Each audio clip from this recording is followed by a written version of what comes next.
Bonsoir à toutes, bonsoir à tous. Merci d'être présents. C'est un petit peu difficile, après les fêtes de Pâques, de vous retrouver en période de vacances. Mais je suis très heureux de vous voir présents pour continuer ce cycle environnemental des conférences du jeudi. Alors aujourd'hui, nous allons parler de ce que la nature offre déjà, puisque dans la nature, on trouve certains organismes qui sont capables de créer eux-mêmes leur propre lumière. Vous en avez des exemples courants comme les lucioles ou les vers luisants ou encore des champignons, des méduses. Ça, on connaît bien. Et de là est peut-être venue l'idée de nous inviter pour utiliser ce que l'on appelle donc la bioluminescence pour l'utiliser sur des plantes. Alors dans quel but? Non pas dans le but de faire que du décoratif ou du super joli et autres, mais c'est dans un but de repenser en quelque sorte la ville, de faciliter nos circulations. Vous savez qu'on a des pistes cyclables à Strasbourg, on a des trottoirs, on a des vitrines, on a des endroits dans une ville qu'il faut éclairer, mais l'éclairage n'a pas besoin d'être hyper violent, heureusement pour nous qui faisons de l'astronomie par exemple. Et donc l'idée c'est de se servir de plantes comme de balisage, comme de décoration aussi, pourquoi pas. Et à partir de là, on en parle déjà depuis, allez, on va dire une vingtaine d'années peut-être, 15, voilà. Des expériences ont déjà été menées aux États-Unis et on s'aperçoit qu'en traitant d'une certaine façon les cellules végétales, on arrive à créer cette bioluminescence. Et du coup, comment est-ce qu'on peut ensuite l'adapter sur des plantes et produire tout ça pour notre quotidien? Alors nos invités connaissent bien le sujet. C'est assez rare au Jardin des Sciences, mais nous avons un couple ce soir. Donc, en la personne de Rose-Marie Auclair, qui est juste à mes côtés, et de son mari, Ghislain Auclair. Alors, l'une est directrice de la start-up Woodlight qu'ils ont créée, et l'autre est président. Voilà, donc ils connaissent leur sujet, ils sont basés à Illkirch, ils sont tous les deux de formation biologiste, donc ils connaissent bien ces cellules végétales, et ils vont vous raconter ce soir comment est-ce qu'on passe de doctorant à entrepreneur, comment est-ce qu'on passe d'une plante que l'on connaît dans notre quotidien, que l'on arrose, que l'on voit tous les jours, à des plantes qui seraient bioluminescentes et qui pourraient changer la ville et notre environnement urbain. Voilà, je vous laisse la parole et vous savez bien sûr qu'ensuite vous pourrez poser toutes vos questions. Bonne soirée, merci. Eh ben, merci beaucoup. Je crois que tout est déjà dit. Hein. Belle introduction, super. Donc oui, moi c'est Ghislain Auclair, je suis docteur en biologie, en génétique, et donc j'ai cofondé avec Rose-Marie Woodlight. Woodlight, c'est une longue histoire, et donc on s'est dit qu'on allait vous raconter un petit peu comment on en est arrivé là, à partir, comme vous disiez, à partir du doctorat, comment on est devenu entrepreneur, pourquoi, comment ça s'est passé. Et puis, bien sûr, notre projet Woodlight, où est-ce qu'on en est aujourd'hui, qu'est-ce qu'on a fait jusqu'à maintenant, tout ça. Donc, voilà, très simple, hein, un petit peu notre parcours de scientifique. On a tous les deux fait un baccalauréat scientifique, on a suivi ensuite une licence à Nancy et finalement un master ici à Strasbourg. Moi, j'ai fait un master en biologie moléculaire et cellulaire et Rose-Marie a travaillé plutôt sur les pathologies et notamment le cancer. Et puis finalement, on a terminé donc avec un doctorat qu'on a achevé pour toi en 2014 et moi en 2015. Moi, j'ai travaillé sur la méthylation de l'ADN au cours du développement embryonnaire murin. J'aime bien dire ça comme ça, mais en fait, j'ai travaillé sur de l'épigénétique. Je ne sais pas si ça vous parle, l'épigénétique, mais c'est toutes les modifications qui sont autour de l'ADN et qui régulent en fait la transformation cellulaire notamment. Qu'est-ce qui fait qu'une cellule souche va devenir un neurone ou va devenir un muscle, etc. Et donc j'ai travaillé chez la souris, donc pas du tout les plantes. Et toi, Rose-Marie, tu travaillais sur quoi? Sur, ah oui, mais j'ai mon truc. Ça va faire. Pas les interférences. Moi, j'ai travaillé sur une protéine qui était impliquée dans des leucémies humaines. Et je travaillais aussi sur un modèle de souris. Voilà. Donc on a tous les deux eu un parcours scientifique et on a tous les deux travaillé sur les mammifères, surtout les mammifères. Mais en fait, en biologie, quand on fait de la génétique, finalement, la génétique, c'est la même chose quasiment un peu partout. On se retrouve sur beaucoup de choses qui se recoupent. On a de l'ADN chez les souris, mais on a aussi de l'ADN chez les plantes, chez les bactéries. Donc finalement, c'était tout à fait possible et intéressant de changer de domaine. Donc, quand on a fini nos doctorats, donc là je suis fin 2015, pour vous situer, on s'est posé cette question de qu'est-ce qu'on va faire de notre vie maintenant. La possibilité de continuer dans la recherche publique, c'était une possibilité, mais c'est très difficile aujourd'hui de devenir chercheur en France.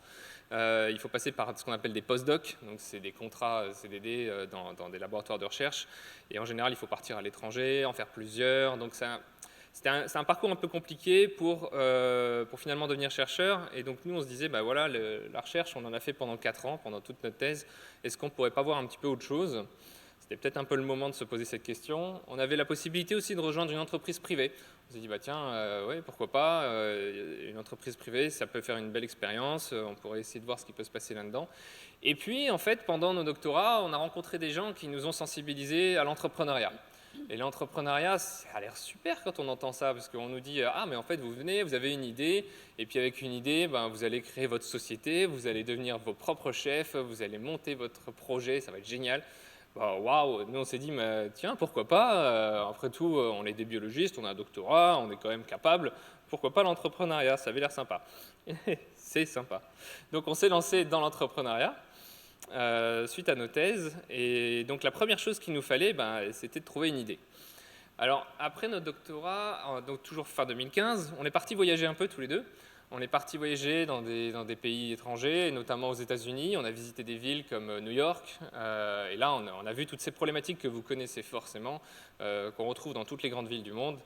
La pollution, la surconsommation électrique, le manque de verdure. Et donc nous, on s'est dit, mais voilà, qu'est-ce que c'est que ces problématiques? Il y en a de plus en plus. On va s'y intéresser un peu plus. Peut-être qu'on pourra trouver une idée là-dedans. On s'est rendu compte aussi que plusieurs pays avaient trouvé des solutions pour pouvoir pallier à toutes ces problématiques, notamment pour la pollution et le manque de verdure. Ici, vous avez des immeubles entièrement végétalisés à Milan. Et puis ici, vous avez un projet d'une une ville-forêt en Chine, qui est en cours de construction d'ailleurs. Donc encore une fois, pour pallier à ces problèmes de pollution, de manque de verdure, changer un petit peu la ville de demain, c'est changer une vision. Hein. Nous, on a vraiment cette vision d'ailleurs maintenant de se dire, mais voilà, il faut changer les choses, et pourquoi pas y aller avec des grands moyens, et pourquoi pas notamment avec des plantes.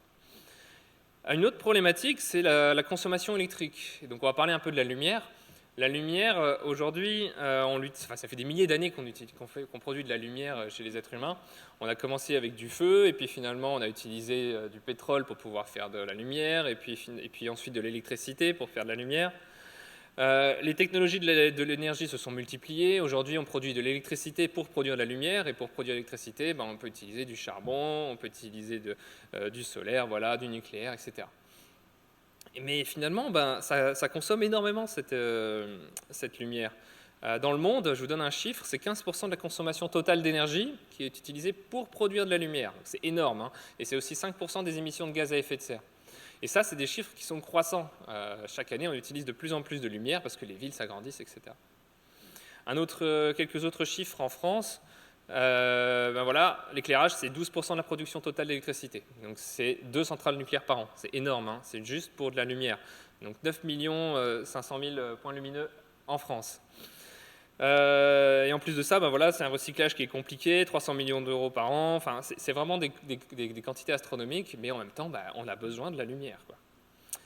Et donc, comme ça a été bien introduit, la nature sait déjà faire de la lumière par la bioluminescence. Donc il y a plein d'organismes, effectivement, comme l'a présenté dans la nature. Et là, il y a une image d'un poisson lophiforme, qui est en symbiose en fait, avec des bactéries bioluminescentes pour attirer ses proies. C'est un grand prédateur. Et juste un point en fait pour bien distinguer les choses, parce qu'il y a beaucoup de confusion possible autour de la lumière. Donc la bioluminescence, c'est très différent de 2 autres phénomènes lumineux qui sont la fluorescence et la phosphorescence. Donc la fluorescence, elle a besoin c'est des molécules qui ont besoin d'être excitées par de la lumière pour pouvoir réémettre de la lumière. La phosphorescence, elle va accumuler de l'énergie et ensuite réémettre de la nuit. Et la bioluminescence, j'y reviendrai plus tard, c'est un mécanisme qui est tout à fait différent. Et en fait, il y a différents types. Là, c'est une image de l'Odyssée de Pi, si vous avez vu ce film. En fait, ce qu'on voit, là, la lumière bleutée, c'est en fait des algues bioluminescentes qui sont à la surface de l'eau. Et par le mouvement des vagues, elles vont émettre de la lumière. Et ça, les biologistes pensent que c'est pour éloigner les prédateurs. Ça, c'est une autre image aussi faite à Puerto Rico, donc une vraie image pour le coup, une vraie photo de ces fameuses algues bioluminescentes et qui peuvent être assez impressionnantes parce que c'est même visible vu de l'espace. Donc ça peut prendre quand même des belles proportions.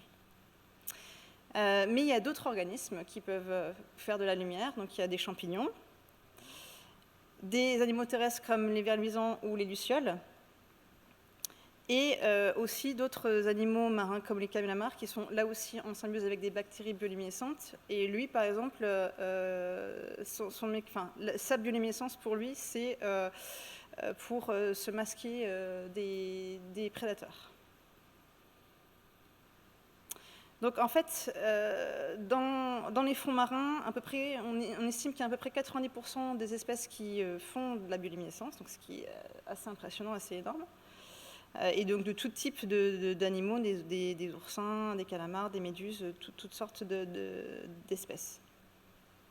Et en fait, donc, pour revenir sur cette histoire de bioluminescence, comme j'expliquais tout à l'heure, c'est très différent de la fluorescence et de la phosphorescence. En fait, la bioluminescence, c'est une réaction biochimique entre deux molécules, donc l'enzyme qui est la luciférase et son substrat qui s'appelle luciférine. Ces deux molécules vont se complexer entre elles et avec des cofacteurs comme l'oxygène et l'énergie biologique qui s'appelle ATP, ce complexe va être oxydé et il va avoir émission de photons, donc de lumière. Et en fait, sur les différentes variétés d'espèces que je vous ai un petit peu présentées tout à l'heure, il y a différentes molécules qui sont impliquées dans cette bioluminescence et qui vont émettre différentes couleurs. Donc, pour un exemple, Photinus spiralis, donc, qui est la luciole, ça va être le complexe luciférase-luciférine, comme je l'expliquais, avec de l'oxygène et de l'énergie biologique, qui va émettre de la lumière verte. Mais il y a d'autres types de bioluminescence, donc les bactéries qui sont en symbiose avec les calamars. Elle, ça va être une autre luciférase. Donc le luciférase, il faut imaginer que c'est un nom générique pour les enzymes qui font de la bioluminescence, mais c'est entre les deux espèces, c'est des molécules qui sont très différentes dans leur structure. Et donc les cofacteurs et le substrat va être différent, mais l'affinité est qu'il y a aussi émission de photons. Et pour le coup, pour les bactéries, c'est de la lumière bleue. Et après, il y a encore d'autres luciférases avec d'autres substrats. Donc, pour cette espèce de crevette, ça va être la cholantérazine comme substrat, de la lumière bleue. Et puis, il y a des méduses qui ont un système un peu plus complexe, qui vont coupler une luciférase avec une GFP. La GFP, c'est une protéine fluorescente, donc qui va utiliser du coup les deux mécanismes. La première, donc la luciférase qui va créer de la lumière, et puis ensuite cette lumière va exciter la protéine fluorescente qui va réémettre ensuite dans le verre. Et donc en fait, les applications actuelles qu'on utilise couramment, c'est de la bioimagerie. Donc en fait, on utilise ça en suivi de cellules cancéreuses, notamment dans les souris. Donc ce qu'on fait, c'est qu'on va coupler un anticorps cet anticorps va reconnaître des cellules cancéreuses, et cet anticorps, on va le coupler avec la luciférase. Et ensuite, on va injecter à la souris la luciférine, et du coup, la réaction de bioluminescence va se faire, et ça va être visible par macroscopie. Et du coup, on va pouvoir voir où sont situées les cellules cancéreuses dans les tissus de la souris, et voir les effets d'un anticancéreux, par exemple, si on diminue bien la tumeur, si elle est à différents endroits, etc.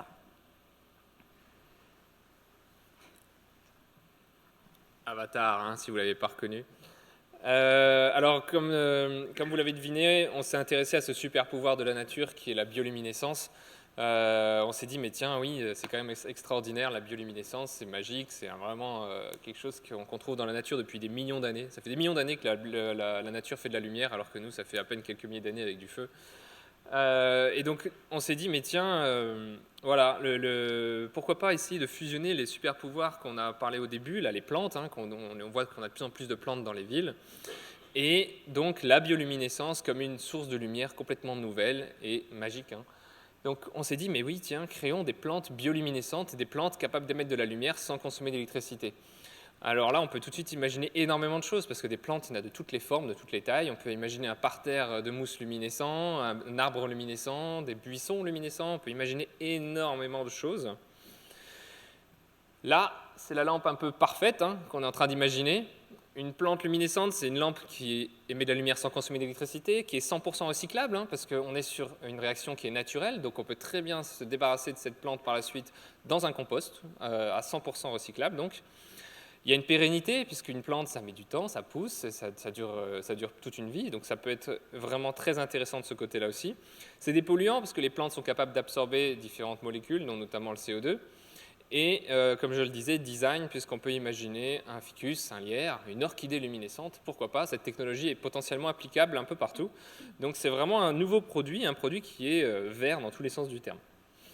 Donc nous, on a tout de suite imaginé revenir dans les villes et imaginer des arbres luminescents à la place de certains lampadaires. Et oui, pourquoi pas essayer de trouver des nouvelles formes d'éclairage dans les villes. Au-delà de ça, on pourrait imaginer simplement des murs végétalisés le long des voies vélos, pourquoi pas, comme du balisage aussi dans les parcs, avec des buissons luminescents qu'on répartirait un peu partout.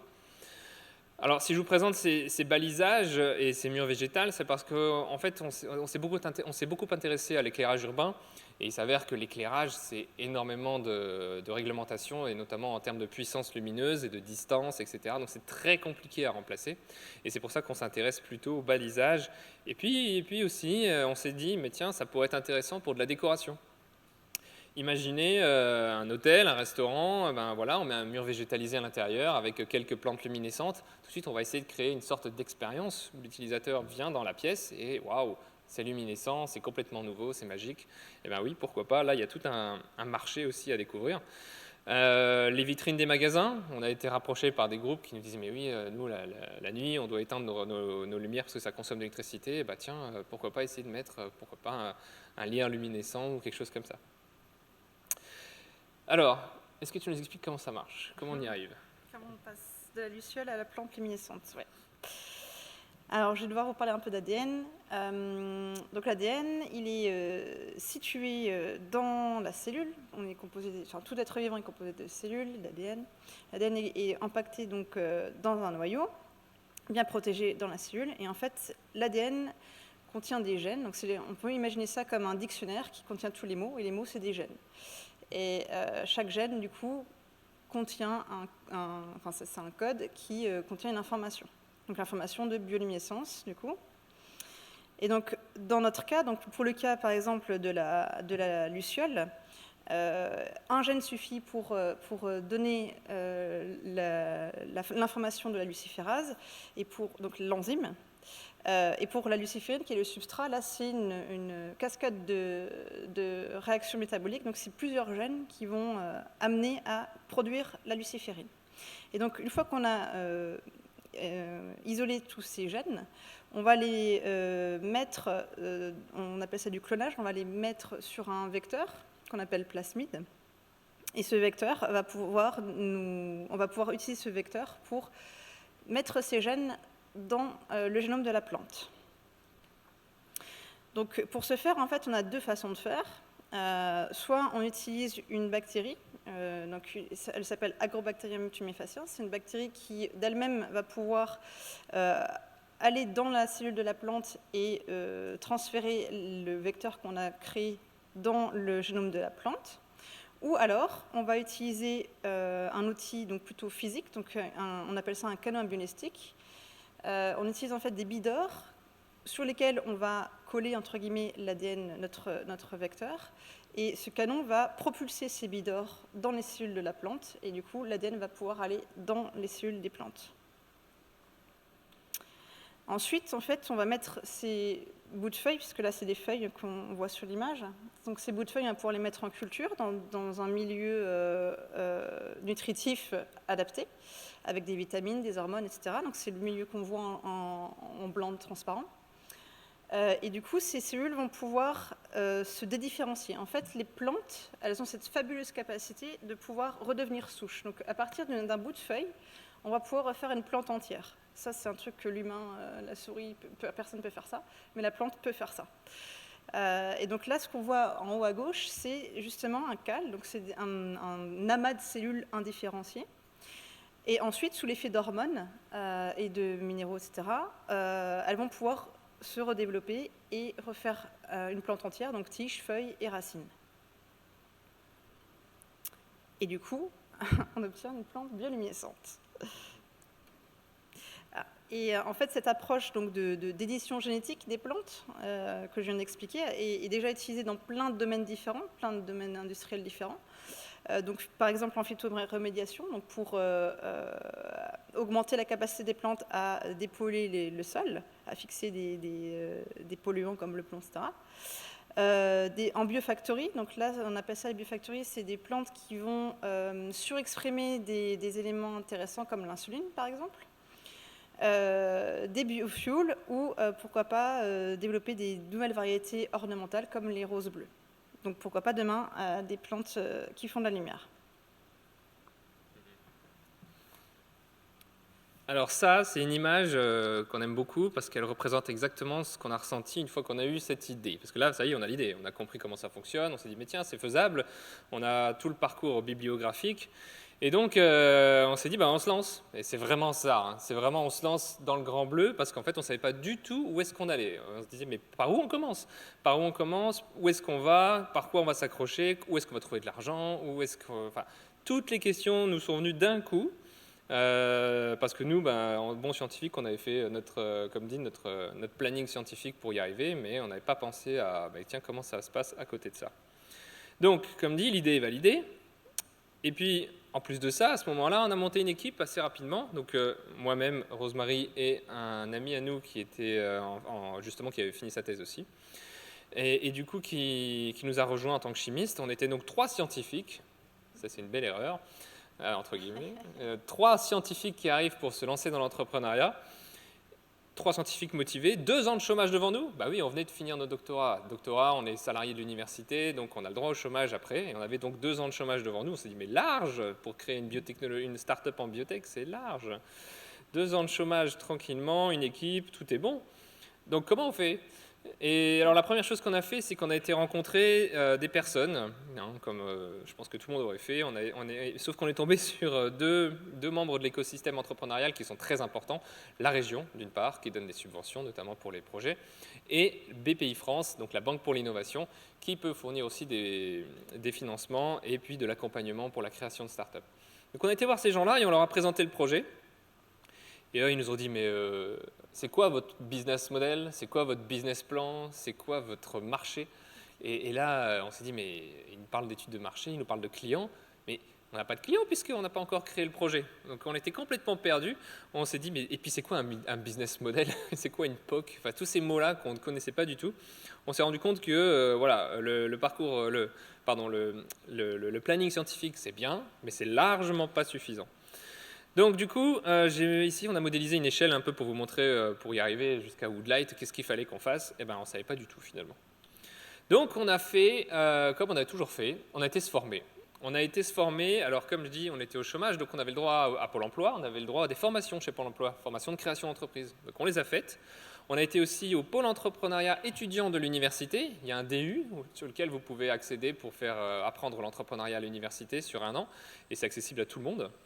Et j'ai fait en plus, moi, un master, le master IP à Strasbourg, ingénierie de projets innovants. C'est un master qui permet justement de former un peu au business. Donc c'est un genre de MBA qui est accessible à Strasbourg, surtout pour les docteurs justement, pour les former un peu au business development dans les startups. Donc on a appris ce que c'était qu'un business plan, ce que c'était qu'un business model, ce que c'était qu'une POC, donc une proof of concept, donc une preuve de concept, ce que c'était que des financements, comment les trouver, etc. On a appris énormément de choses. Et on a appris notamment à définir notre marché. Alors désolé, c'est en anglais, on a quelques slides en anglais, je crois encore. On a appris du coup que notre projet n'avait pas de marché. Et oui, parce qu'en fait, une plante luminescente aujourd'hui, si vous arrivez avec une plante luminescente, il n'y a personne qui est il n'y a pas de choses qui sont mises en place pour le placer dans la ville. Il n'y a pas quelqu'un qui va se dire, bah oui, c'est moi qui m'occupe de mettre les plantes pour faire de la lumière dans tel endroit. Non, ça n'existe pas, les plantes luminescentes. Donc, c'est quelque chose qui est disruptif, en fait. On appelle ça une innovation disruptive. Il n'y a pas de marché, mais on peut créer ce marché puisqu'il y a un vrai besoin, comme je vous l'ai montré tout à l'heure. Et donc, du coup, voilà, on a commencé à rencontrer des potentiels acheteurs avec lesquels on a présenté notre technologie, des horticulteurs, des membres de l'éclairage, de l'électricité. On a fait des salons, beaucoup de salons à Paris, à Strasbourg aussi d'ailleurs. Et puis, on a commencé à définir notre modèle économique. Donc, le modèle économique, c'est comment on fait de l'argent, en fait. Eh ben, on a commencé à réfléchir, est-ce qu'on va vendre plutôt des plantes ou est-ce qu'on va vendre des droits d'exploitation des brevets qu'on va déposer ? Est-ce qu'on fait plutôt de l'éclairage? Est-ce qu'on fait plutôt de la lumière? C'est pas la même chose. On s'est intéressé aussi à la réglementation. Bah oui, on n'y avait pas pensé, mais il faut s'intéresser à la réglementation. On est quand même sur des produits spécifiques. La propriété intellectuelle aussi, donc. Est-ce qu'on a le droit de déposer un brevet? Sur quoi? Qu'est-ce qui est inventif? Est-ce qu'il y a vraiment une nouveauté dans ce qu'on est en train de développer? Donc tout ça, c'est des questions qu'on n'avait pas du tout pensé et qu'on a appris avec ces formations qu'on a fait en plus. Donc c'était très, très enrichissant. Et puis on a dû faire nos propres choix sur tout ça. Donc voilà l'échelle qui se dessine du coup, puisqu'on maintenant sait comment on fait pour créer une société. On doit d'abord montrer que le projet est intéressant pour avoir quelques premiers fonds, puis développer une preuve de concept pour trouver beaucoup plus de fonds et aller développer un prototype, voire un produit et la commercialisation qui arrive derrière. Donc on s'est dit pour la première étape, on allait faire des concours. Parce qu'il y a plein de concours en France et à l'international aussi, des concours qui permettent justement de présenter le projet et puis d'essayer de gagner un petit peu d'argent pour démarrer quelque chose. Donc les concours, il y en a dans tous les domaines et c'est vraiment accessible à tout le monde, donc c'est une super opportunité.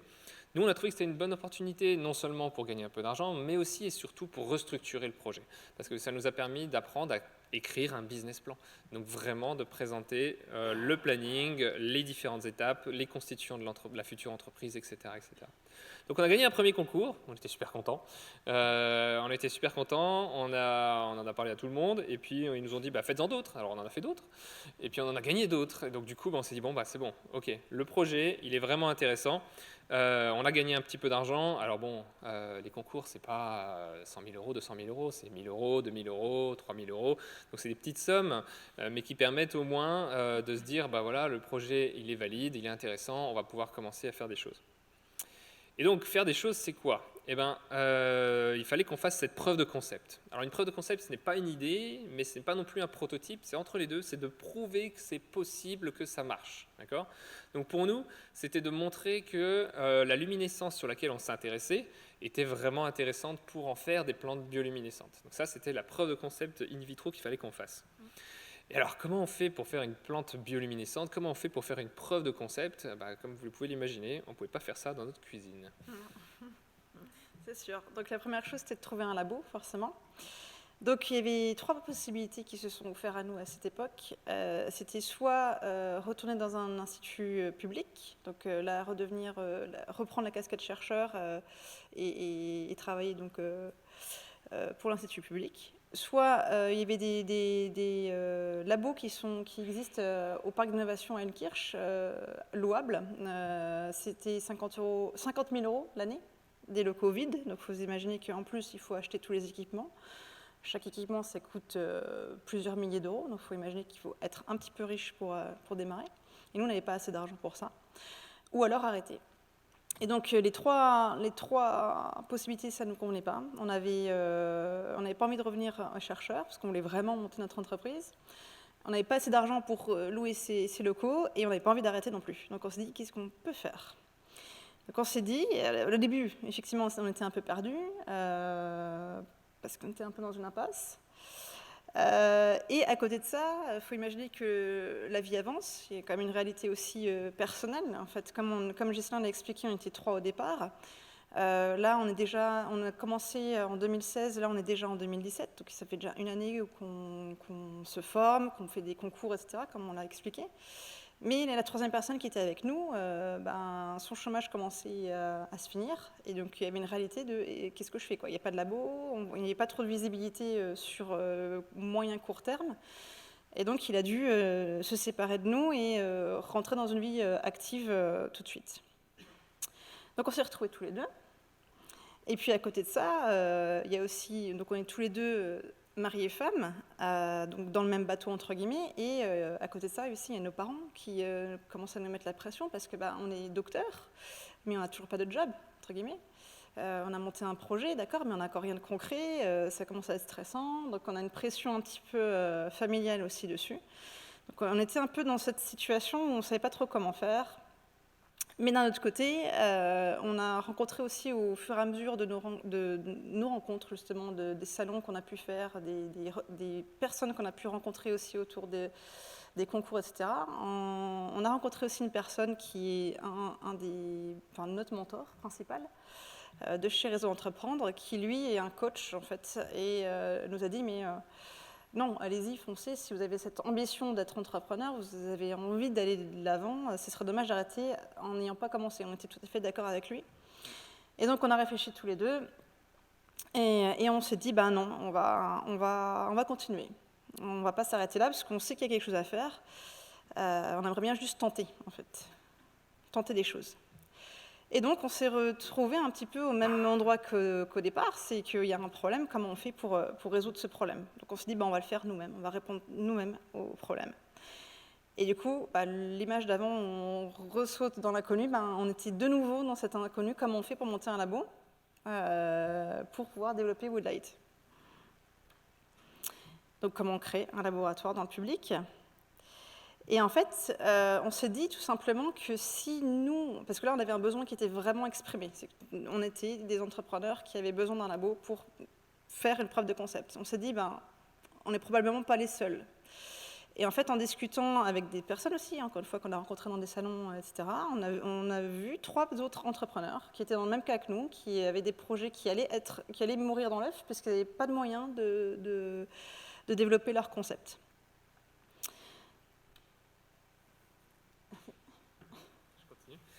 Et donc du coup, voilà, comme disait Rosemary, en fait, elle n'a pas pu me préciser aussi d'ailleurs, quand on avait cette possibilité de retourner dans les laboratoires de recherche, mais ça implique que du coup, les brevets qu'on développe appartiennent au laboratoire de recherche. Vous allez travailler au CNRS, les brevets appartiennent au CNRS, ce qui est normal puisque vous utilisez leurs équipements et en plus de ça, vous êtes payé par eux, donc c'est tout à fait logique. Mais nous, on voulait développer nos propres brevets et les conserver pour nous parce que c'était hyper important pour trouver des investisseurs derrière. Si vous allez voir un investisseur et que vous n'avez pas de technologie, de brevets à vous, c'est très difficile de les faire rentrer. Donc du coup, on avait l'idée de créer un laboratoire dans lequel on pouvait développer à moindre coût notre preuve de concept. Et puis, comme dit, il y a d'autres startups qui avaient ce même besoin. Donc ce que j'ai fait en 2017, à la suite de mon nouveau master, mon MBA, j'ai fait un stage de 6 mois où j'ai proposé à l'université, tiens, créons un laboratoire pour entrepreneurs en biotech. Ça n'existe pas. Créons ça. Et l'université a dit, oui, pourquoi pas, ça peut être une bonne idée, on peut tester. Alors du coup, avec des financements de la métropole, un investissement d'avenir et grâce à de l'argent de l'université de Strasbourg, on a lancé le projet en octobre 2017. Donc en octobre 2017, moi je me fais embaucher par l'université, donc j'ai eu un contrat chez eux, un CDD d'1 an, pour se dire, tiens, tentons le coup, essayons de créer un laboratoire de biotech pour entrepreneurs. Et puis on l'a fait. On l'a fait alors là, c'est une photo qui date de, je crois, mars 2018, où le laboratoire, ça y est, il commence à s'ouvrir. Donc vous pouvez voir derrière une paillasse, quelques pipettes, un peu de matériel. Et puis Rosemary avec Lauriane. Donc Lauriane, en fait, sur la gauche, c'est une entrepreneuse aussi qui avait aussi ce besoin de laboratoire pour pouvoir démarrer, pour pouvoir faire cette preuve de concept. Et donc là, on était super contents. On lançait le laboratoire. C'était une super nouvelle pour nous, pour Lauriane aussi, et pour les quelques entrepreneurs qui avaient ces idées et qui n'arrivaient pas à démarrer.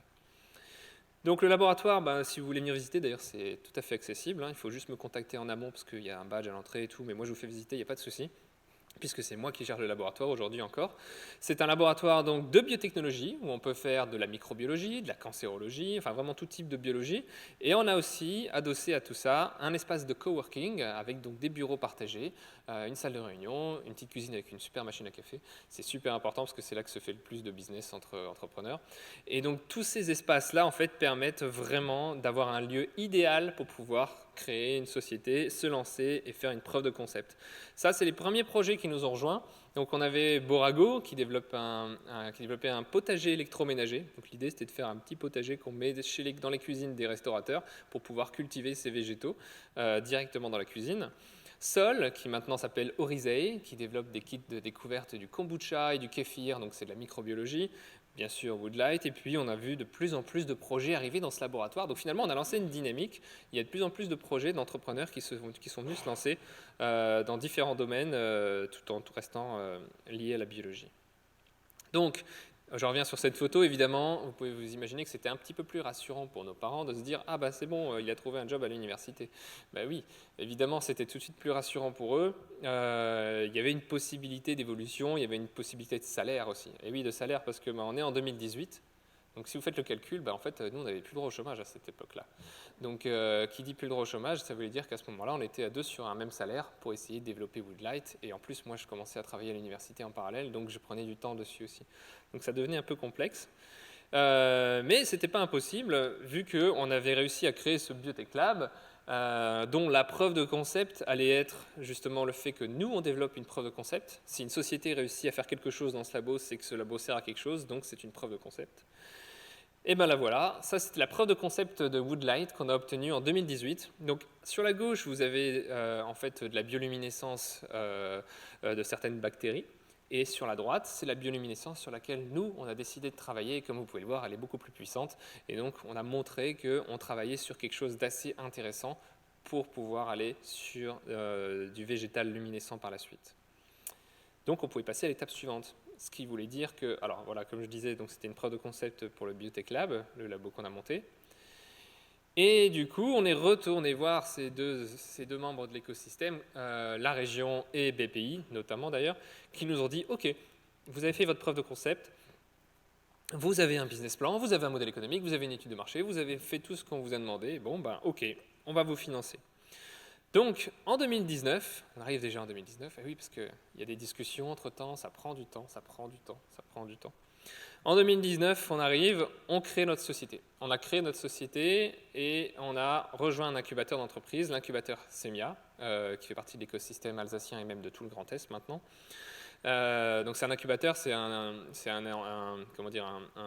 institution en fait, qui va vous accompagner et vous aider à trouver notamment des financements, qui va vous accompagner sur la stratégie, etc. Donc sur spécialisé start-up.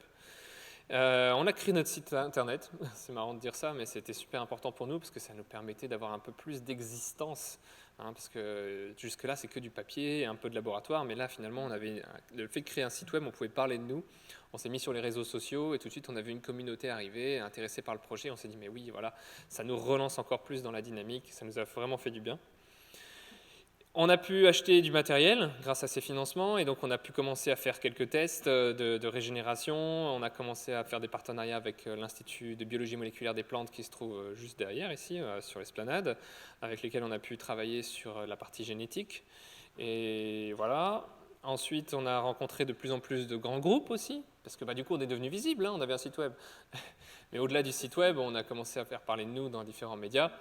Et on a fait des salons et donc on a rencontré des gens comme le groupe Vinci, le groupe Bouygues Immobilier, EDF. Donc ces trois-là étaient très intéressés comme cette nouvelle source de lumière potentielle qui allait arriver, de créer des plantes luminescentes en se disant oui, on pourrait arriver sur quelque chose de complémentaire, voire d'alternatif à ce qui est existant aujourd'hui.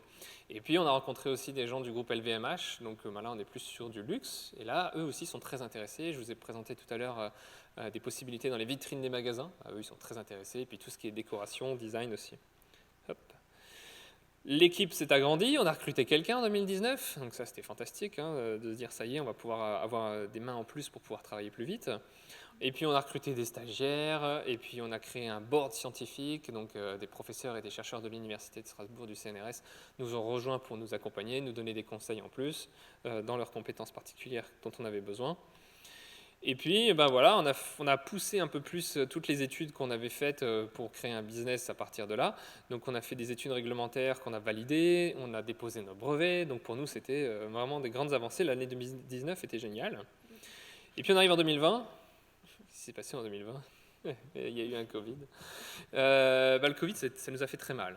Alors pourquoi, vous allez dire, puisqu'on ne travaille pas sur le Covid? Non, en fait, c'était surtout parce qu'on n'avait plus accès au laboratoire. Tous les accès étaient bloqués. Voilà, on n'a plus le droit de se retrouver dans un même espace, surtout pas à l'université. Et comme le laboratoire fait partie de l'université, c'était très difficile d'y avoir accès. Alors, on a quand même réussi à négocier un minimum d'accès dans des conditions particulières en tant que chercheur. Sinon, on était mort, clairement. Et en parallèle, on a réussi aussi à lancer quelques études aux États-Unis pour voir un petit peu quel était le marché là-bas, comment ça se passe par rapport à la France et l'Europe. Et ça, c'est une photo collector, je peux vous l'assurer. Nous, elle nous a fait en tout cas ouvrir une bouteille de champagne.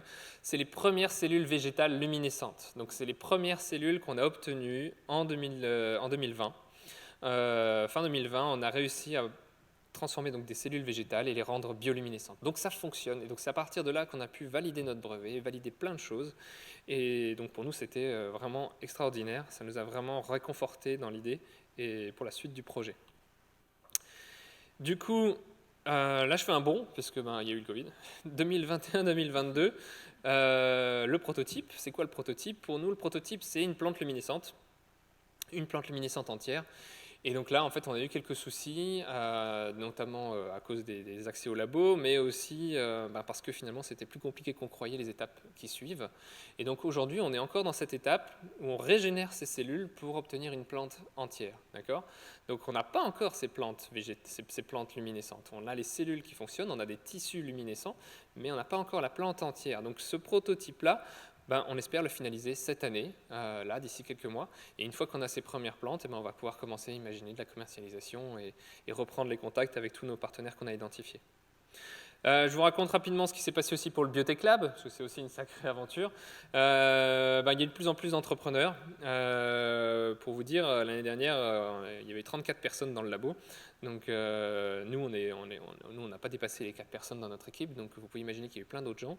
Il y a eu des projets comme Malou qui travaille sur des cosmétiques, Micropé qui travaille sur de la détection de polluants avec des molécules biologiques, Demiconus qui travaille sur du venin de cône marin, donc des coquillages, Valomolia, Floxychep, Oryzei, enfin, il y a eu de plus en plus de projets qui sont venus, du coup une sacrée ambiance dans le labo, des stagiaires d'entreprise aussi, parce qu'on peut accueillir des stagiaires de certaines entreprises qui ont des besoins. On a eu par exemple un artisan Kyo Kombucha qui développe une boisson à partir du kombucha. Le kombucha, je ne sais pas si ça vous parle à tous, mais c'est une symbiose entre un champignon et une bactérie, un peu comme le kéfir.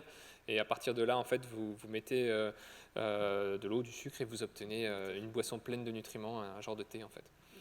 Et donc ces personnes-là en fait développaient cette boisson mais ne connaissaient pas la microbiologie qui s'y passait et donc ont pris des étudiants qui sont venus faire des stages dans notre labo pour pouvoir identifier un petit peu comment ça se passe dans cette boisson. Donc ça a permis à ces personnes de faire de la R&D sans avoir forcément la compétence et le laboratoire en interne. On a eu comme ça aussi l'entreprise Redberry qui développe des détections de polluants, de micro-organismes dans l'eau. Arkeal qui est une jeune société alsacienne qui développe des microméthaniseurs, donc l'idée c'est de faire du compost et puis de la méthanisation pour produire de l'énergie pour les quartiers. Donc ça c'est tout des projets qui se développent grâce au Biotech Lab qu'on a monté parce qu'on en avait besoin pour notre projet. Voilà, donc ça c'est des photos de ce qui se passe un peu dans le laboratoire. Le laboratoire il se trouve ici au pôle API, ici là sur la photo, le pôle API a été à Liersch. Sur le parc d'innovation. Le parc d'innovation, c'est un endroit super, parce qu'il y a tout, il y a plein d'instituts de recherche, mais il y a aussi des écoles et donc de la formation, des étudiants. C'est vraiment très très intéressant. Voilà, donc tout ça, on s'était dit, on a 2 ans de chômage devant nous. Ouais. Et c'était il y a 6 ans. Donc on a eu une belle désillusion, mais on a eu un beau parcours intéressant.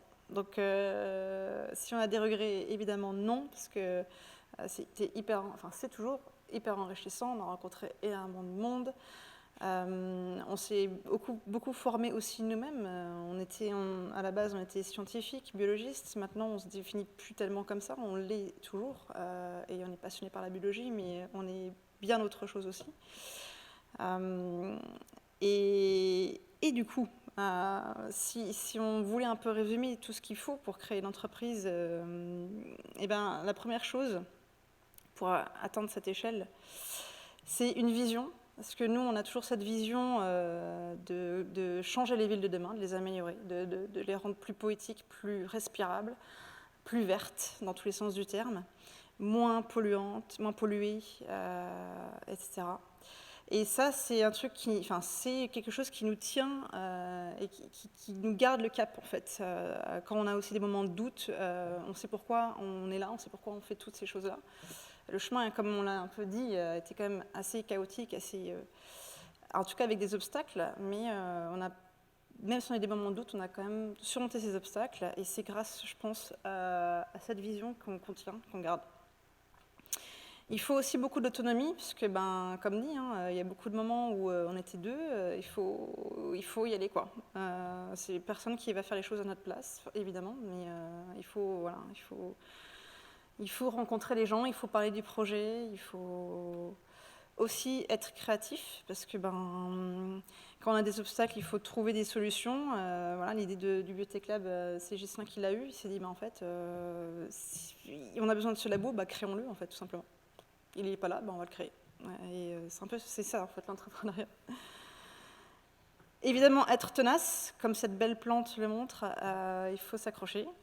Mais on en est là aujourd'hui, donc on a bien fait. Et avoir autour de cette vision une compétence de leader pour ramener des gens en fait, autour du projet, parce que c'est les rencontres et les gens en fait, qu'on va rencontrer qui vont nous aider, parce que comme tout le monde le dit, c'est vrai, on ne se fait jamais tout seul. Et c'est réel, quoi. C'est au travers de discussions que, tiens, moi j'ai ce problème-là, mais t'as pensé à contacter telle personne, moi je connais quelqu'un qui, etc., etc. Et ça se fait beaucoup comme ça, en fait. C'est le réseau qui va faire. Et le leader va permettre, en fait, effectivement, de rassembler des gens autour de lui, de son idée. Et du coup, évidemment, d'avoir des personnes compétentes et qui, surtout, ont la même vision que les fondateurs. Tu veux rajouter quelque chose ? Merci beaucoup. Merci beaucoup pour votre attention. Et puis, vous avez une question ? Voilà, merci à vous deux pour cette belle présentation d'un parcours entre science et entreprise. On va voir maintenant si ça inspire la salle pour quelques réflexions ou quelques questions. Qui se lance ? Vous levez la main et je pense que nos invités vont pouvoir répondre. Quand vous avez une autre question après, vous voulez la main, comme ça chez Olaï. En fait, je me demandais par rapport au laboratoire, dans un premier temps, est-ce que l'accès au laboratoire que vous proposez du coup aux jeunes entrepreneurs qui ne sont plus dans le domaine de la recherche, est-ce que c'est un accès libre ? Est-ce que comment ça se passe au niveau du laboratoire ? Oui, je peux vous expliquer rapidement. Donc déjà, c'est accessible à tout le monde, qu'on soit étudiant ou plus étudiant. Donc c'est possible en tant qu'étudiant. On a des étudiants en master qui viennent faire ça en parallèle de leurs études. Et puis on a des gens qui sont diplômés depuis 5-10 ans, ils ont travaillé dans des boîtes, ils viennent dedans. Cette année, on a même un retraité qui, après avoir travaillé dans la recherche pendant des années, s'est dit, mais tiens, j'ai envie de me lancer moi aussi sur un projet à moi, et donc il vient là-dedans. Comment que ça se passe ? En fait, on prend rendez-vous avec moi, puisque je suis le responsable maintenant de ce labo, et on discute du projet, on discute de la faisabilité, on discute si l'équipement, les matériels qui s'y trouvent sont suffisants et intéressants pour pouvoir développer votre projet. Et puis si c'est le cas, c'est parti, parce qu'en fait, on met le moins de limites possible pour que quelqu'un essaye, en fait. C'est l'idée de ce Biotech Lab, c'est que les gens puissent essayer. Et d'ailleurs, ce Biotech Lab, j'en ai pas parlé, mais aujourd'hui, il fait partie d'un réseau. Très vite, l'université s'est dit, mais la biotech, c'est bien, mais il y a d'autres domaines qui pourraient être intéressés, l'électronique, la robotique, le design, l'architecture, la chimie, etc. Et donc, on a créé un réseau de laboratoires à l'université de Strasbourg. On l'appelle ça le réseau Fab Lab, parce que c'est un petit peu des laboratoires ouverts pour du prototypage. Et aujourd'hui, on a 8 laboratoires qui couvrent tous les domaines. Donc en fait, n'importe qui peut venir pour travailler dans ces laboratoires sur un projet qui lui tient à cœur. Donc ça, si ça vous intéresse, regardez sur le net, réseau Fab Lab, Université de Strasbourg. Voilà, c'est très bien expliqué. Qu'est-ce que vous aviez d'autre comme question par rapport à ce Biotech Lab ? Ouais, je suis parti un peu sur un truc là. Ah oui, non, c'était donc merci d'avoir répondu. Et ensuite, c'était aussi une question par rapport, quand vous parliez de votre business plan, vous aviez dit que là, par la suite, vous réfléchiriez à est-ce que vous proposeriez plutôt des licences ou est-ce que... et là, peut-être que j'ai pas forcément saisi, hein, mais du coup, vers quoi vous allez vous orienter une fois que le prototype... Ouais, on l'a pas dit, exact. Ah bah voilà. En fait, c'est une question qu'on se pose tous les ans, parce qu'à chaque fois qu'on rencontre quelqu'un, on a ah mais tiens en fait ça serait peut-être mieux comme ça, ça serait peut-être mieux comme ça. Et bon finalement là il se trouve qu'on part quand même vers la licence. On vendrait des licences d'exploitation plutôt que des plantes. Pourquoi ? Parce que la production de plantes c'est un métier. Il y a des horticulteurs qui maîtrisent tout à fait ça dans le monde et même en France. On s'est dit plutôt que de devenir nous-mêmes horticulteurs, on va rester chercheurs sur cette étape de R&D pour l'amélioration des plantes. Il y a plein de choses à faire. On peut imaginer plusieurs couleurs de bioluminescence. On peut imaginer aller sur un certain tissu ou un autre. On peut imaginer faire des plantes qui font la lumière que le jour ou que la nuit. On peut imaginer plein de choses. Donc tout ça, c'est des produits, c'est de la R&D qui va être importante. Et donc nous, on s'est dit, voilà, on va se focaliser sur cette R&D et on va aller potentiellement plutôt vendre des droits d'exploitation de nos nouveaux produits à des horticulteurs qui vont produire pour aller ensuite commercialiser. Alors après, nous, on aime bien découvrir un peu tout cet environnement-là. Donc la commercialisation, ça nous intéresse. On aimerait bien voir un petit peu comment que ça se passe. Donc on commence aussi à le faire. C'est-à-dire qu'on cherche actuellement des designers, des architectes. On a déjà discuté avec plein de gens qui sont très intéressés. Et donc du coup, en fait, disons qu'on fait un peu ce lien final du client final, mais on ira vendre une licence d'exploitation à quelqu'un en amont pour que lui puisse produire pour cette personne finale. Donc c'est un peu un modèle un peu particulier qu'on est en train d'imaginer, mais voilà, c'est encore en cours, quoi. Une petite précision, là, quand on va partir vers le prototype, c'est la création d'une nouvelle plante où on se sert d'une catégorie de plantes qu'on connaît déjà et on fait comme les roses bleues par exemple, on change la donne en les rendant luminescentes. Je te laisse répondre. Alors les deux en fait, c'est-à-dire qu'on va utiliser une plante modèle. Donc nous, enfin, on l'avait en image, c'est le tabac qu'on utilise. Pourquoi ? Parce qu'il est très connu, on connaît son génome parfaitement, on sait le transformer, on sait le cultiver, c'est assez rapide entre guillemets, hein, ça prend quand même des mois, mais c'est très bien connu, les milieux, toutes les conditions sont optimales et sont connues. Et du coup, effectivement, une fois qu'elle est bioluminescente, c'est une nouvelle variété de plantes qu'on va créer. Et donc parce qu'on a déjà déposé un brevet sur la techno, donc sur notre outil génétique qu'on a développé et qui fonctionne. Et dès qu'on va avoir la première plante bioluminescente, on va pouvoir déposer des autres types de brevets qu'on appelle des certificats d'obtention végétale. Et donc pour chaque nouvelle variété de plante, on va avoir un nouveau certificat qui va protéger cette nouvelle variété. D'autres interventions, questions ? Oui, j'arrive à vous. Bonsoir. J'ai vu au début, il y avait la photo de Tesla. Malheureusement, les brevets de Tesla, ils nous ont été confisqués. Tout comme les brevets de Schlumberger. On serait dans un monde merveilleux avec ces brevets et avec votre bioluminescence. Mais comment pensez-vous vraiment protéger votre brevet et aller dans la production, parce que forcément vous irez contre des intérêts de certains grands lobbies et vous aurez des problèmes.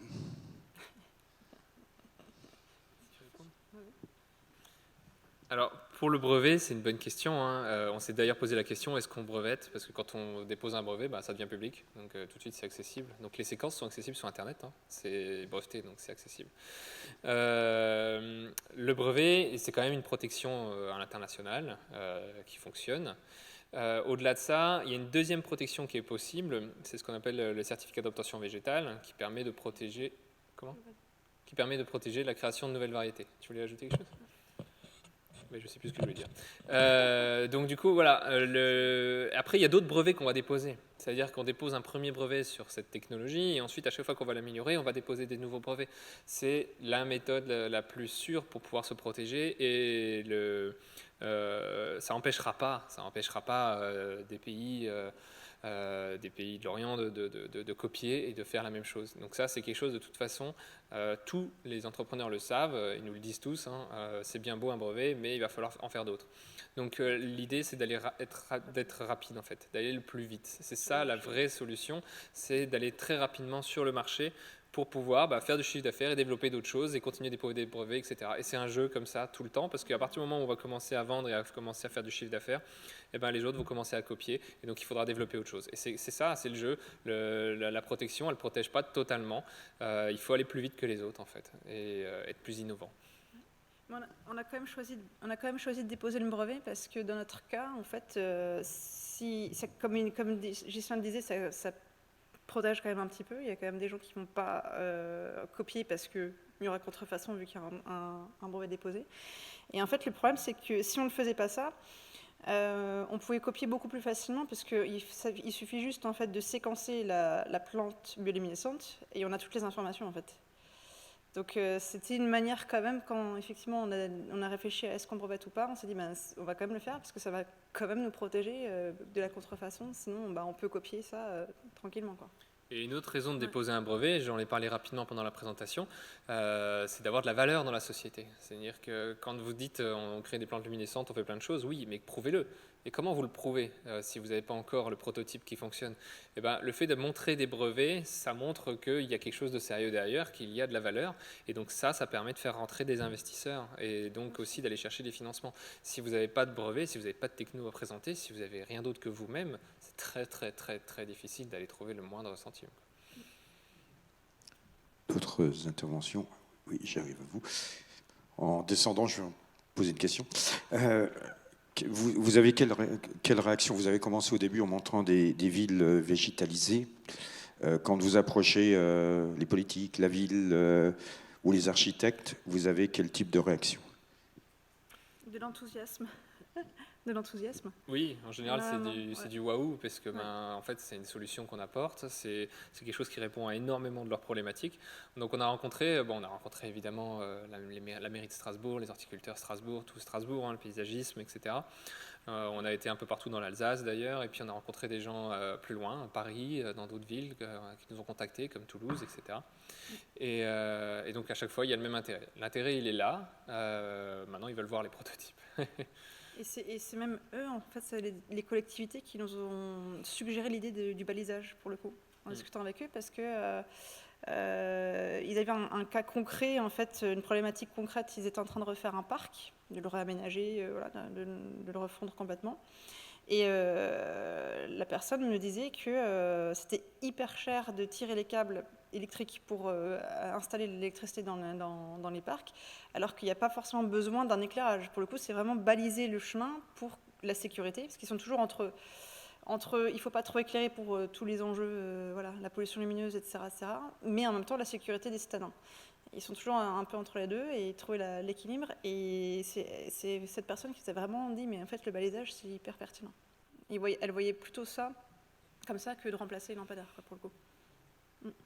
Monsieur. Merci. Vous avez utilisé comme plan support végétal le tabac. Merci de nous l'avoir dit. Mais est-ce qu'il ne serait pas intéressant d'utiliser des plantes à croissance extrêmement rapide? Je pense notamment au bambou ou à certaines variétés de roseaux qui, en plus, pourraient apporter un autre aspect, puisqu'on sait qu'il y a des roselières qui peuvent purifier l'eau par rapport à certaines pollutions, notamment des pollutions de métaux lourds et autres. Est-ce qu'on ne pourrait pas multiplier encore, booster votre projet, qui est quelque chose d'extraordinaire, en utilisant une plante qui peut à la fois apporter de l'énergie lumineuse, un agrément sur le plan esthétique, pour baliser un sentier la nuit ou autre, et en plus des plantes qui vont purifier l'eau. Est-ce que le bambou n'est pas une plante particulièrement intéressante? Bambou ou roseau? Si, pourquoi pas. Après, c'est que concrètement, on a choisi des plantes qui sont connues, en fait. Parce que l'idée, comme l'a dit Ghislain, c'était à chaque fois, on est sous pression financière et donc de timing. L'idée, c'est d'être le plus rapide possible parce qu'on n'est pas seul sur le marché, globalement. Comme il a dit au début, il y avait des Américains qui avaient tenté les choses il y a une dizaine d'années, plus d'une dizaine d'années maintenant, mais on imagine qu'on n'est pas les seuls. Et il faut être le plus rapide possible. Et donc, on s'est dit, on va prendre une plante connue, non alimentaire, parce que dans ce qui est connu, il y a beaucoup d'alimentaire, évidemment. Donc, on voulait pas d'alimentaire, et on voulait une plante ornementale qui était assez intéressante, esthétiquement parlant, quoi. Et donc, c'est là que le choix s'est porté sur le plant de tabac. Mais effectivement, l'idée après, c'est très vite d'avoir ce prototype. Et après, c'est de revoir ces discussions avec les horticulteurs, avec les paysagistes plutôt et les designers, et définir quel type de plante serait intéressante pour quelle application.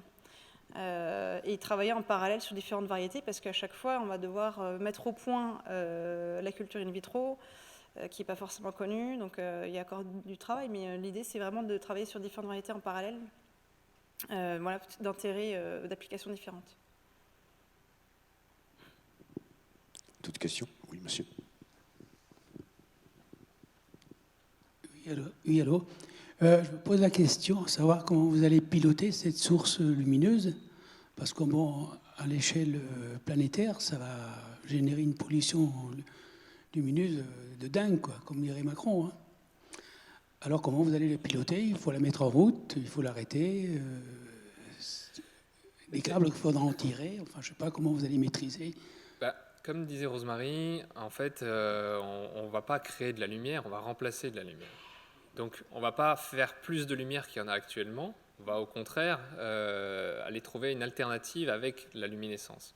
Et la bioluminescence, du coup, elle va être beaucoup plus intéressante pour plein d'aspects qu'on a présentés. Déjà du fait que ce soit une plante, en plus du fait que ce soit de la bioluminescence, on est sur une lumière froide qui est beaucoup moins dérangeante pour l'environnement, ça a été montré. Donc il y a vraiment beaucoup d'avantages là-dessus.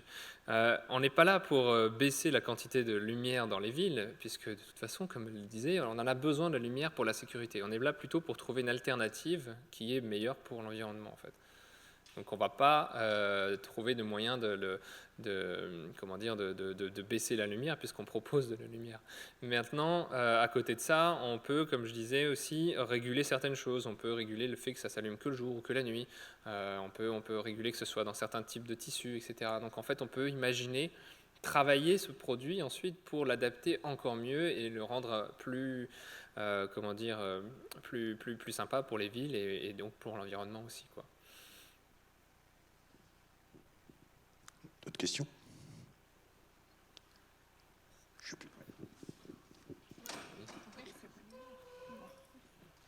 Je ne m'y connais pas du tout en biologie et je me demandais s'il y a besoin d'un entretien particulier pour conserver la luminescence du coup.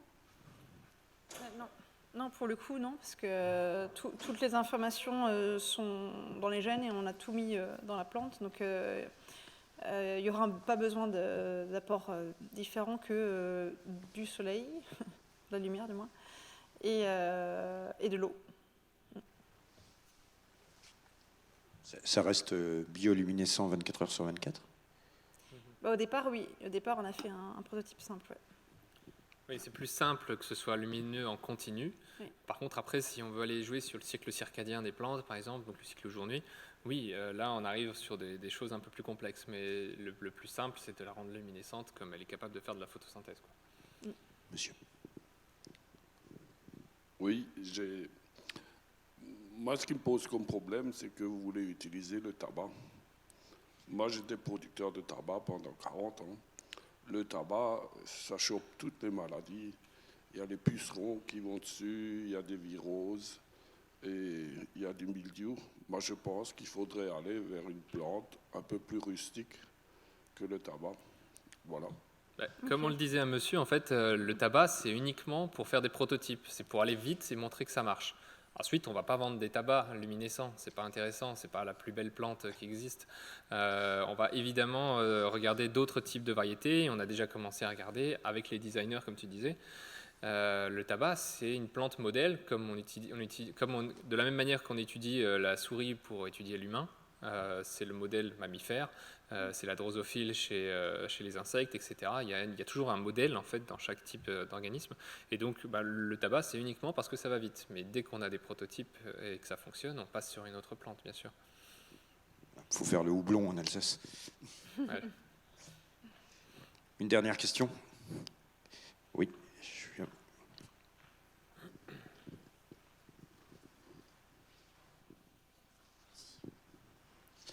Bonsoir. Mais finalement, on parle d'organismes transgéniques, si j'ai bien compris. Et donc, ma question, elle est... comment je vais pouvoir... D'accord, vous travaillez sur le tabac, là, mais qu'est-ce qui prouve qu'effectivement, vous allez pouvoir réussir sur d'autres espèces? Déjà ça, parce que c'est de la biologie, il y a quand même des phénomènes de défense, c'est super complexe. Ça, c'est la première question.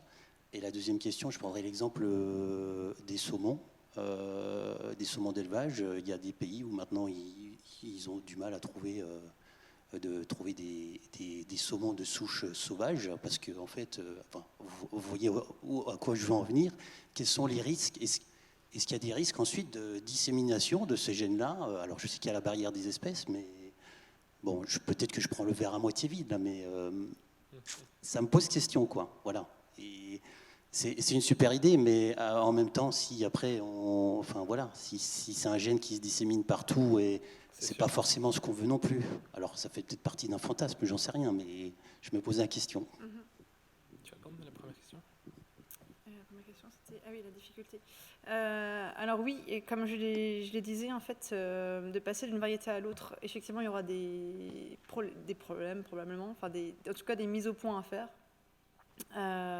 L'outil génétique, on va dire, restera le même. Après, c'est plus de la culture in vitro qu'il faudrait mettre au point. Comme dit, là, c'est assez rapide, ça prend à peu près 4 mois in vitro sur du tabac, mais c'est hyper rapide. Donc, l'orchidée, par exemple, je ne vous parle pas de combien de temps ça prend, quoi. Donc, ça va être aussi des enjeux pour les choix des variétés futures. Ça aussi, ce sera un enjeu de voir aussi la rapidité de la croissance, etc., évidemment. Donc c'est possible de transformer d'autres variétés de plantes, parce qu'il y a d'autres variétés de plantes qui sont déjà transformées, mais voilà, il y aura quand même aussi des mises au point à faire. Et pour la partie dissémination, en fait, on y a déjà pensé, effectivement, on ne veut pas, aussi par rapport au contrôle de nos plantes, par rapport aux brevets, etc., ça rejoint un peu les deux questions finalement. Et du coup, on va rendre les plantes stériles. Donc, elles ne pourront pas faire de pollen, elles ne pourront pas se disséminer, elles ne pourront pas faire de graines. Du coup, on contrôle vraiment la plante. L'idée, c'est vraiment l'imaginer comme un objet, en fait, vivant, mais non, c'est ça. Ouais. Ouais, c'est pour ça qu'elle parlait aussi du fait qu'on n'est pas sur de l'alimentaire et tout. C'est pas du tout la même réglementation. Ouais. On a étudié ces réglementations qui sont très importantes. Et on est vraiment sur un objet lumineux. Voilà, il faut vraiment voir ça comme ça, qui ne va pas se propager, qui n'aura pas la capacité de faire tout ça. Ouais, c'est une question super importante, évidemment, qui se pose énormément en France et dans bien d'autres pays du monde. Voilà, on va finir là-dessus. Merci à toutes et à tous. Merci de nous avoir raconté votre parcours. Et bien sûr, on attend avec impatience le premier prototype en exclusivité pour le Jardin des Sciences. Jardin des Sciences, ça ne peut être que ça. Merci. La semaine prochaine, rendez-vous avec la restauration des milieux naturels dégradés. Est-ce que c'est vraiment possible ou pas? Avec Isabelle Combrou, écologue. Bonne semaine. Merci.